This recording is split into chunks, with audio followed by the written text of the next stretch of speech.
सभी को नमस्कार। मैं जितेश कुमार जांगिड़, सहायक आचार्य चित्रकला, सर्वप्रथम आप सभी का ऑनलाइन ई क्लासरूम में हार्दिक स्वागत करता हूं। आज हम बीए द्वितीय वर्ष के चित्रकला विषय के सैद्धांतिक प्रश्न पत्र की इकाई प्रथम के अध्याय अजंता की चित्रकला का विस्तार से अध्ययन करेंगे।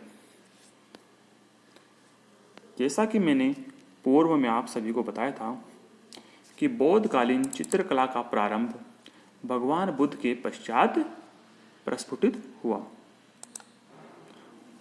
और बौद्ध धर्म के अनुयायियों में जो व्यापारी, जो धनिक लोग थे, उन्होंने कलापूर्ण भव्य स्तूप, विहार, स्तंभ, मूर्तियां, इन सब का निर्माण करवाया था, जिनके उदाहरण मैंने सब आपको बताए थे, जो संपूर्ण भारतवर्ष में प्राप्त होते हैं।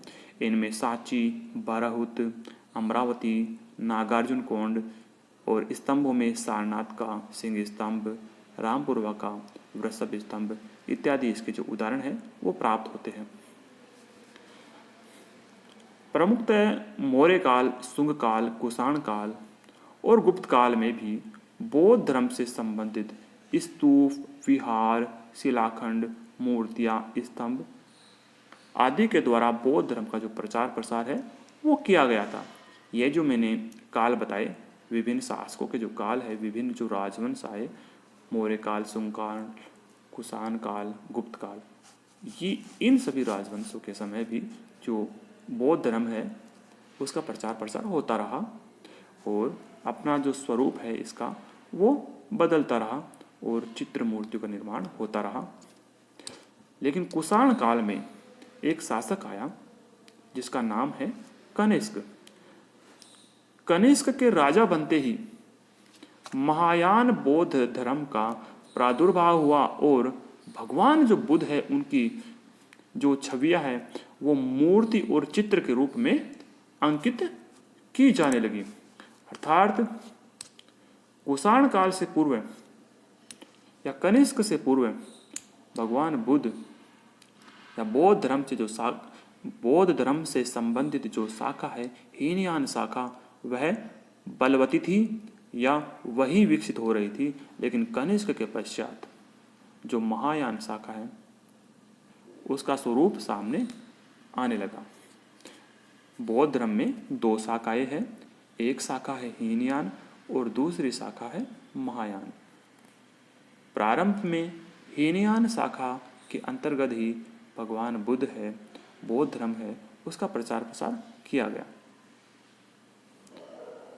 आरंभिक समय में बौद्ध धर्म की जो हीनयान शाखा है वह बलवती थी और हीनयान बौद्ध धर्म के अंतर्गत लगभग 200 ईसा पूर्व तक महात्मा बुद्ध की छवियों या उनकी मूर्तियों का निर्माण नहीं किया गया। अतः धर्म और प्रचार या बुद्ध के अस्तित्व को प्रदर्शित करने के लिए उनके प्रतीक रूप में उस समय जो माध्यम काम में लिए उनमें छत्र, मुकुट जो भगवान बुद्ध से संबंधित है, भगवान बुद्ध का जो छत्र है, मुकुट है, पगड़ी और उनकी जो चरण पादुकाएं है, बोध वृक्ष है, धर्म चक्र है या फिर सिंहासन है, इन सब के अंकन की प्रथा उस समय प्रचलित हो गई थी। किंतु बुद्ध की जो छवि है उसका अंकन इस हीनयान शाखा में नहीं किया गया था। जैसा कि मैंने बताया कि 200 ईसा पूर्व तक भगवान बुद्ध की कोई भी छवि, कोई भी मूर्ति या चित्र का निर्माण नहीं किया गया था। भगवान बुद्ध को चित्र के रूप में अंकित नहीं किया गया था।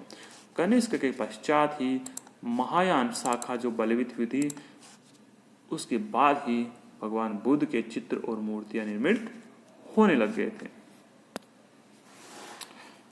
जैसे कि अब आपके सामने एक चित्र प्रस्तुत है। मैंने आपको पहले बाहरी जो नक्शा था, जो बाहरी स्वरूप है गुफा मंदिरों का, वह बताया। अब हम आंतरिक स्वरूप को, आंतरिक नक्शे को हम देखेंगे तो आप देख सकते हो जो ब्लैक, जो काला भाग है वो पहाड़ी वाला भाग है और जिसमें इसमें जो सफ़ेद वाला भाग आपको जो नज़र आ रहा है वो आंतरिक जो स्वरूप है गुफाओं का वह है। आंतरिक स्वरूप में जो मूर्तियाँ वगैरह है वो सब इसमें उकेरी गई स्तंभ वगैरह है और गुफा मंदिरों का निर्माण इसमें किया गया था। आप देख सकते हो कैसी अद्भुत कारीगरी इस समय जो कलाकार थे, जो बौद्ध भिक्षुक थे, बौद्ध कलाकार थे, इन्होंने निर्मित की थी। तो चलिए अब हम बात करेंगे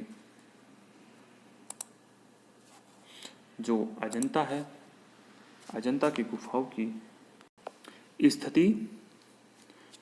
अजंता की गुफाओं की स्थिति, ये जो गुफाएं हैं अजंता की गुफाएं, ये भारत में महाराष्ट्र प्रांत में जलगांव और औरंगाबाद मार्ग में औरंगाबाद से 102 किलोमीटर की दूरी पर सतपुड़ा की पहाड़ियों में बाघोरा नदी के तट पर स्थित है और यहाँ पर पहुँचने के लिए आप बस का भी इस्तेमाल कर सकते हैं। जैसा कि बाघोरा नदी के किनारे ये जो गुफाएं हैं वो अर्ध चंद्राकार रूप में 75 मीटर की जो ऊंचाई की जो पहाड़ी है, जो सतपुड़ा की पहाड़ियाँ है, उसमें ये निर्मित है और इतने ही मीटर की ऊंचाई से इस पहाड़ी के उत्तर से एक पानी का झरना है, वो भी गिरता हुआ नजर आता है और ये गुफाएं जो है वो पूर्व से पश्चिम की ओर बनाई गई है, जो 600 गज लंबे क्षेत्र में निर्मित है और वर्षा के दिनों में ये पहाड़ियाँ हैं वो अलग ही आनंद देने वाली होती है। एक तरह से जो सुरम्य जो वातावरण है उसका निर्माण होता है। इस शांत और नीरवता के वातावरण को देखकर ही बौद्ध भिक्षुओं ने अपनी कला साधना के लिए यह स्थान उपयुक्त समझा होगा। अजंता की प्रत्येक गुफा में मूर्तियाँ, स्तंभ और द्वार काटे गए हैं और भित्तियों पर चित्रकारी की गई है। इस प्रकार ये गुफाएं हम कह सकते हैं कि वास्तु, चित्र और मूर्तिकला का एक उत्तम, एक श्रेष्ठ संगम है।